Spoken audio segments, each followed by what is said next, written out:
अस्सलाम वालेकुम dear students, first year computer science का हमारा जो आज का टॉपिक है that is computer applications in home and in weather forecasting. Weather forecasting करने के लिए कंप्यूटर को कैसे इस्तेमाल किया जाता है और इसके अलावा घर में कंप्यूटर के क्या क्या यूजेस हैं और किस तरह के कंप्यूटर्स हमने अपने घरों में डिजाइन कर रखे हैं, इन सब चीजों के बारे में जानेंगे जी अपने आज के सिलेक्शन में। स्टूडेंट्स, फर्स्ट ऑफ ऑल अगर हम बात करें वेदर फोरकास्टिंग की, तो वेदर फोरकास्टिंग करने के लिए कंप्यूटर को बहुत ज्यादा इस्तेमाल किया जाता है। Computer is used for weather forecasting। Weather forecasting करने के लिए कंप्यूटर को इस्तेमाल किया जाता है with the help of satellites, remote machines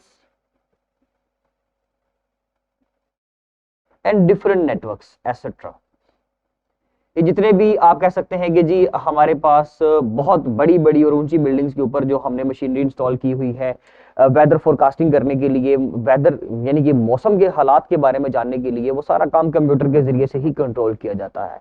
कोई ऐसा तो टूल है नहीं कि यहाँ पर जमीन के ऊपर बैठकर और एक बंदा जो सैटेलाइट के अंदर बैठा है तो सैटेलाइट के अंदर मौजूद है, सैटेलाइट के साथ मौजूद है, उसके साथ कांटेक्ट करके और वहां से अगेन एंड अगेन जो है वो वहां से पैगाम रसाई की जा रही है। ऐसा तो मेथड हमारे पास मौजूद नहीं है। सो दैट्स वाई इसका मतलब ये हुआ कि जितना भी सिस्टम है ये वेदर फोरकास्टिंग के यानी कि मौसम के हालात के बारे में बताने के लिए, क्योंकि बहुत सारे बिजनेसेस जो है वो डिपेंड करते हैं जी आपके वेदर फोरकास्टिंग के ऊपर। उसमें बहुत सारी चीजें हैं, जैसे कि कौन कौन सी चीजें डिपेंड करती हैं जी आपके वेदर फोरकास्टिंग के ऊपर, तो उसमें हम देखेंगे हमारे बहुत सारे जो स्टूडेंट्स बिजनेस हैं वो इस चीज के ऊपर रिलाई करते हैं। इसके अलावा जो हमारा एयरलाइन सिस्टम है, खास करके एयरलाइन सिस्टम जो है वो, और इसके अलावा हमारी कम्युनिकेशन, क्योंकि जैसे ही मौसम के हालात बदलते हैं तो बहुत सारे नेटवर्क्स के अंदर प्रॉब्लम्स आना शुरू हो जाती हैं। जब बहुत ज्यादा गर्मी का मौसम होता है तब भी, जब बहुत ज्यादा सर्दी का मौसम होता है तब भी कम्युनिकेशन में बहुत ज्यादा मसले आते हैं।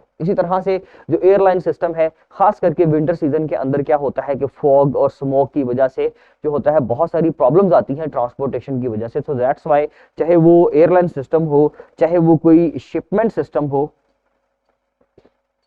या इवन कि आप ये भी कह सकते हैं कि जी अगर आपने बाय रोड भी ट्रैवल करना है तो at that time weather forecasting जो है वो बहुत जरूरी है। हमने अगर किसी जगह से ट्रैवल करते हुए, फर्ज कीजिए हमने लाहौर से कराची जाना है, तो हम देखेंगे कि हमने बाय रोड जाना है, हमने मोटरवे का इस्तेमाल करना है, तो हमें मौसम के हालात के बारे में पहले लाजमी तौर पर पता होना चाहिए ताकि हमें during the transportation, during the travelling हमें किसी किस्म का इशू ना आए। सो दैट्स वाई हम वेदर फोरकास्टिंग को बहुत ज्यादा प्रेफर करते हैं। और वो सब चीजें कैसे पॉसिबल है? With the help of your computer. Computer system के जरिए से नेटवर्क के साथ कनेक्टेड कंप्यूटर्स जो है वो आपस में कम्युनिकेट करते हुए वेदर यानी कि मौसम के हालात जो है वो आपस में शेयर करते रहते हैं कि कब मौसम जो है वो बिगड़ जाएगा, ह्यूमिडिटी ज्यादा कब है, एयर ज्यादा कोल्ड कब है, वार्म एयर कब है। तो वो सारी चीजें बताने के लिए जो है उसको कंप्यूटर को इस्तेमाल किया जाता है। डिफरेंट ऑर्गेनाइजेशन जो है, जैसे कि फॉर एग्जांपल हमारे पास पार्को है, तो इस तरह की ऑर्गेनाइजेशंस, या आप कह सकते हैं कि हमारे बहुत सारे प्राइवेट, सेमी गवर्नमेंट या गवर्नमेंटल जो ऑर्गेनाइजेशंस हैं, इंस्टीट्यूट्स हैं, वो सारी इसके ऊपर वर्किंग कर रहे हैं। और साथ ही वेदर फोरकास्टिंग को मजीद एक्यूरेट करने की कोशिश की जा रही है। बट याद रखिएगा कि ये बिल्कुल 100% एक्यूरेट तो नहीं बता सकते, लेकिन आप कह सकते हैं कि अप टू 90% जो है वो हमें रियल इंफॉर्मेशन मिल जाती है और हमें एडवांस में ही उस चीज के बारे में नॉलेज हो जाता है कि जी थोड़ी देर के बाद जो है मौसम क्या होने वाला है। तो वो सैटेलाइट्स के जरिए से, बहुत सारी रिमोट कंट्रोल्ड मशीन के जरिए से, बहुत सारे इस तरह के जो इंस्टॉल्ड नेटवर्क्स हैं उनके जरिए से, हमें कंप्यूटर के जरिए से बेसिकली आप कह सकते हैं, क्योंकि ये सारा क्या है बेसिकली सैटेलाइट सिस्टम, डेफिनेटली वो हमें सैटेलाइट जो है वो बहुत सारे सिग्नल्स के जरिए से हमें इंफॉर्मेशन प्रोवाइड करेगा। और हम जमीन के ऊपर, अर्थ के ऊपर बैठकर क्या करेंगे जी, ग्राउंड के ऊपर बैठ के हमें अपने कंप्यूटर्स के अंदर वो सारी इंफॉर्मेशन मिल रही है जो आज से कुछ देर के बाद होने वाला है। अभी से कुछ देर के बाद मौसम क्या होने वाला है उसके बारे में इंफॉर्मेशन मिल जाना, ये एक बहुत बड़ी टेक्नोलॉजी है।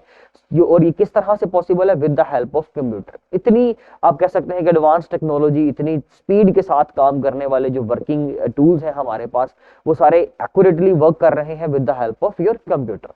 इसके साथ हमारे पास जो नेक्स्ट हेडिंग है that is home based applications. घर में क्या इस्तेमालात हैं जी आपके कंप्यूटर के? तो उसमें बहुत सारे इस्तेमाल है।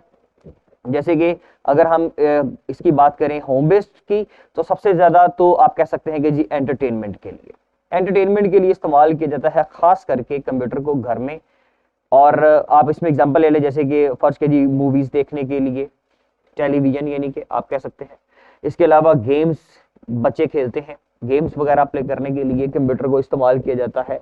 और अगर थोड़ा सा इसको एडवांस कर दें तो बहुत सारे जो है आप कह सकते हैं कि अकाउंट्स, जैसे कि अकाउंट्स को डील करने के लिए हम लोग कंप्यूटर को इस्तेमाल करते हैं घर में, अपना मंथली बजट बनाने के लिए, उसकी रिपोर्ट जनरेट करने के लिए, उसके लिए टेबल्स ड्रॉ करने के लिए हम लोग अकाउंट्स का, बेसिकली जो फाइनेंस का हमारा घर का डिपार्टमेंट है उसको सोल्व करने के लिए, उसको देखने के लिए, चेक एंड बैलेंस रखने के लिए हम कंप्यूटर को इस्तेमाल करते हैं। इसके अलावा जो है घर में जो बच्चे हैं सारे, वैसे तो हमने वो एजुकेशन के अंदर ऑलरेडी सारी चीजें पढ़ ली हुई हैं, लेकिन आप फिर भी कह सकते हैं कि घर में जो पीसीज इंस्टॉल किए जाते हैं वो उसके अंदर जो क्या करते हैं जी, बच्चे आपके या स्टूडेंट्स जो होते हैं वो सारे उसमें अपने नोट्स वगैरह बना लेते हैं, अपने बहुत सारा जो मटेरियल है वो इकट्ठा कर लेते हैं, वीडियो लेक्चर्स हैं, ऑडियो, कुछ इंफॉर्मेटिव ऑडियोज पड़े हुए हैं, तो वो सारी चीजें उसमें अंदर डाउनलोड की होती हैं और वो वक्तन फवक्तन जब उनको जरूरत पड़ती है वो उस चीज को इस्तेमाल कर सकते हैं। लेकिन याद रखिएगा स्टूडेंट्स के जो सिस्टम हमारे घर में मौजूद होते हैं उनका आप किसी बिजनेस ऑर्गेनाइजेशन या आप कह सकते हैं कि किसी अदारे के अंदर पड़े हुए कंप्यूटर के साथ कंपैरिजन नहीं कर सकते। घर में जो कंप्यूटर पड़ा होता है उसका एज कम्पेयर टू जो स्पेसिफिकेशंस होती हैं, as compared to any other computer, वो थोड़ी सी लो होती है। मींस कि हम एक चीप कंप्यूटर इस्तेमाल करते हैं जो 10-12 हज़ार, 15 हज़ार या 20 हज़ार में, और अगर बहुत अच्छा लैपटॉप है तो 50 हज़ार, 60 हज़ार या इवन के 1 लाख का भी हो सकता है। वो डिपेंड करता है आपके काम के ऊपर। अदरवाइज हमारे पास जो है वो 20 to 30,000 के दरमियान अगर कोई एक लैपटॉप या सिस्टम अगर बन जाता है तो इट्स इनफ, ये हमारे लिए एक बहुत रीजनेबल सिस्टम होगा। और उसकी स्पेसिफिकेशन जो होंगी वो मैंने बोला कि किसी भी अदर दूसरे किसी भी कंप्यूटर से थोड़ी सी लो होंगी। मींस कि इसके अंदर जो हम हार्ड डिस्क यूज करते हैं वो एक रीजनेबल रेंज के अंदर होती है, 500 GB या 1 TB की मैक्सिमम, बस इससे ऊपर नहीं। इसके अलावा हम उसमें SSD हार्ड को इंस्टॉल कर सकते हैं। इसके अलावा हम उसमें 4 GB रैम इनफ समझते हैं। 2 GB रैम भी इस्तेमाल होती रही है, लेकिन अब 4 GB से अगर उसको रिप्लेस कर लिया जाए तो उसकी स्पेसिफिकेशन में 4 GB जो रैम है इट्स इनफ।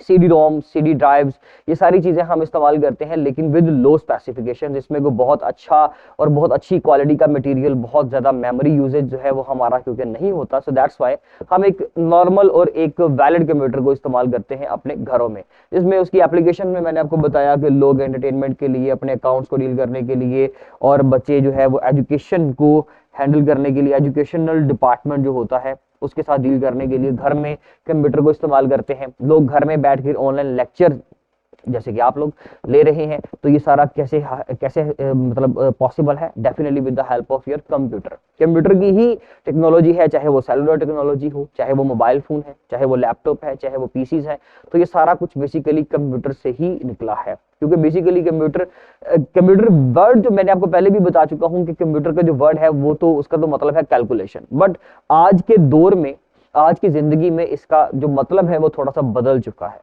हम एंटरटेनमेंट के लिए, गेम्स खेलने के लिए, अपनी नोट्स वगैरह, अपनी प्रेजेंटेशंस को बनाने के लिए, अपनी असाइनमेंट्स बनाने के लिए इसको इस्तेमाल करते हैं। या घरों में CCTV इंस्टॉल किए होते हैं, लोगों ने अदारों के अंदर CCTV इंस्टॉल किए होते हैं, उनके मॉनिटरिंग सिस्टम के लिए हमने कॉकपिट यानी कि एयरलाइन सिस्टम के अंदर पढ़ा। तो ये सारी चीजों को देखने के लिए, इनका चेक एंड बैलेंस रखने के लिए कंप्यूटर को जो है वो बहुत ज्यादा अहमियत हासिल है। मेरे ख्याल से आने वाले कुछ सालों के बाद, अकॉर्डिंग टू माय ओपिनियन, कि आने वाले कुछ सालों में बहुत सारी फिजिकल चीजों को रिप्लेस कर दिया जाएगा with the help of your computer.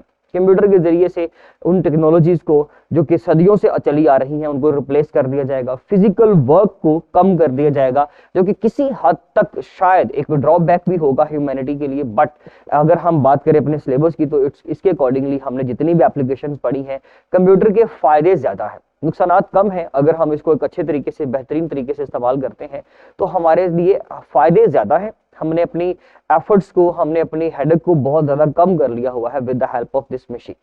So students, ये था जी हमारा आज का टॉपिक, जिसके अंदर हमने कंप्यूटर की एप्लीकेशंस पढ़ी घर में, यानी कि in home and in weather forecasting. तो ये आप अच्छे तरीके से इसको प्रिपेयर करें, दोनों शॉर्ट क्वेश्चंस के लिए बहुत ज्यादा इंपॉर्टेंट होंगे। इसके बाद मिलते हैं इंशाल्लाह अपने नेक्स्ट लेक्चर में, तब तक के लिए स्टूडेंट्स अल्लाह हाफिज।